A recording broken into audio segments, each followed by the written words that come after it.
이 프로의 이름처럼 우리는 다 어쩌다 어른이 됐지 않습니까? 저 오른쪽이 저고 저 왼쪽이 동생인데 갑자기 어느 순간 차려보니까 대단히 어른스러워진 건 아닌데 어른이 됐어요. 그래서 그런 약간 옛날의 아동성을 많이 가지고 여태까지 살고 있습니다.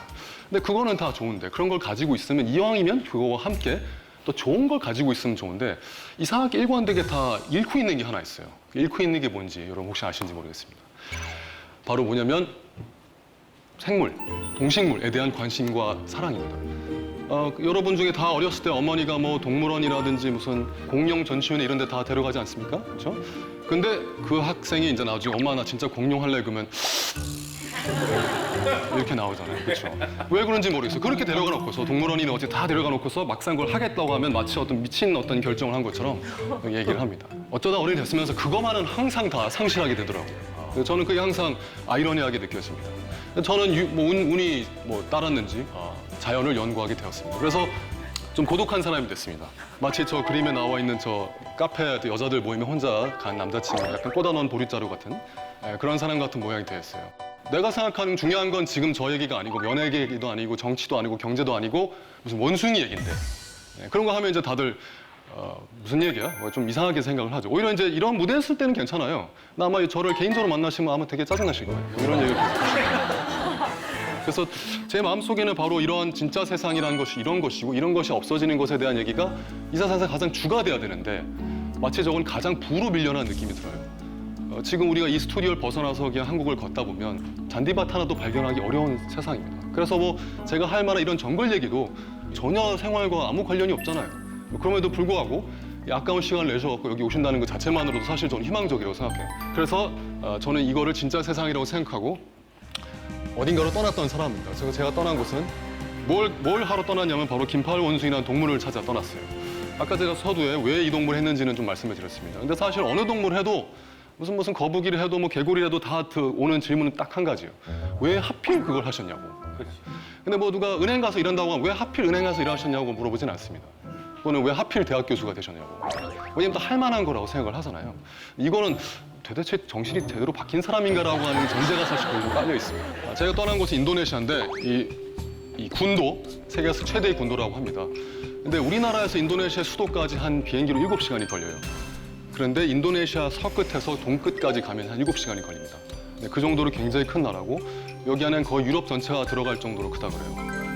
근데 저기가 저 정도로 크면서 사실은 밀림이 너무너무 광대하게 펼쳐져 있어서 우리가 브라질의 어떤 아마존은 지구의 허파라고 불리잖아요. 인도네시아의 밀림은 어떻게 보면 아시아의 허파입니다. 왜냐면 저기서 많은 산소가 나오고 오염물질을 처리해주고 있기 때문에. 근데 사실은 우리도 얼마나 저기서 많은 목재와 가스와 이런 자원이 아니더라도 그런 공기와 물과 이런 것들을 많이 빚지고 있습니다. 제가 인도네시아를 떠나면서 비행기에 딱 앉았는데 그 입국 목적이 나와 같은 사람이 저 말고도 있을까 이런 생각이 들었어요. 만약 갑자기 거기서 앙케이트 조사를 했다면 비행기 안에서 관광, 비즈니스, 원숭이 만나러 한 사람?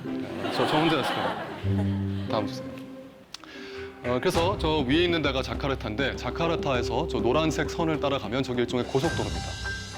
그리고 여기 있는 진한 초록색으로 된 것이 제가 있었던 고능 할리문살라 국립공원이라는 곳인데 저 노란색은 한 50km 정도밖에 안 됩니다. 그러면 우리가 그 고속도로 그 정도면 얼마 만에 갑니까 보통? 1시간도 안 걸리죠? 그렇죠? 실제로 1시간 안 걸리는데 저 수도에서 여기 이 짙은 녹색에 있는 저 국립공원까지 가는 총 여정의 길이는 한 대여섯 시간이 걸립니다. 그 대여섯 시간이 걸리는 이유는 아마 여러분 예상하실 거예요. 뭐냐면 길이 너무 안 좋기 때문에. 길이 너무 안 좋으니까 이렇게 안 좋은 길에서 엉덩이가 너무 아파요. 제가 엉덩이 살이 사실 굉장히 충분해서 웬만하면 안 아픈데 안 좋은 차를 타고 울퉁불퉁한 데를 가다 보니까 너무너무 힘들었어요. 근데 나중에 알고 보니까 이렇게 길이 안 좋으니까 생물이 살아있구나라는 생각이 들었습니다.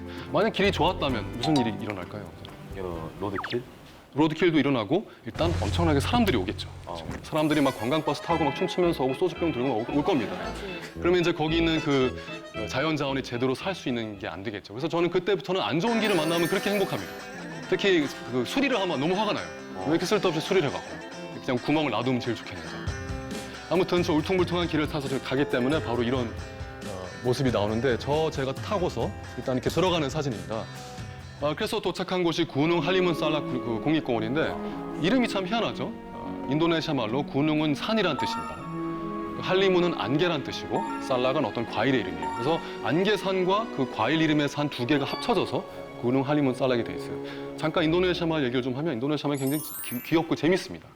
제일 재밌는 건 두 단어의 반복을 하면 그게 복수가 돼요. 예를 들어서 뭐 사람이 오랑인데 여러분 숲의 사람 오랑우탄 들어보셨죠? 오랑우탄이 우탄이 숲이고 오랑이 사람입니다. 그래서 숲의 사람이에요. 한국 사람은 뭘까요? 오랑코레아입니다. 오랑코레아. 예. 근데 오랑을 두 번 하면 사람들 이름이에요. 오랑오랑. 예, 그래서 귀엽죠.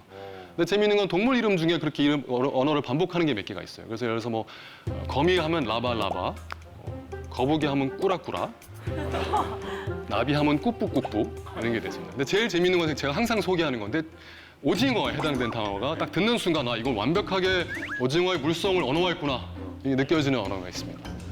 제가 해볼게요. 딱 듣자마자 여러분의 마음속에 감흥을 한번 느껴보세요. 오징어성이 느껴지는지. 쭈미. 굉장히 느껴지시죠? 예, 아마 오늘 떠나셔도 그 인도네시아 단어 하나는 아마 기억이 나실 거라고 생각했습니다.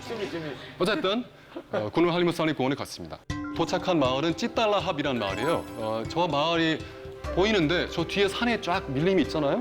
그래서 거기서 제가 이제 얹혀 살면서 숲에 들어갈 수 있는 일종의 베이스 캠프 역할을 할 수 있었던 것이죠.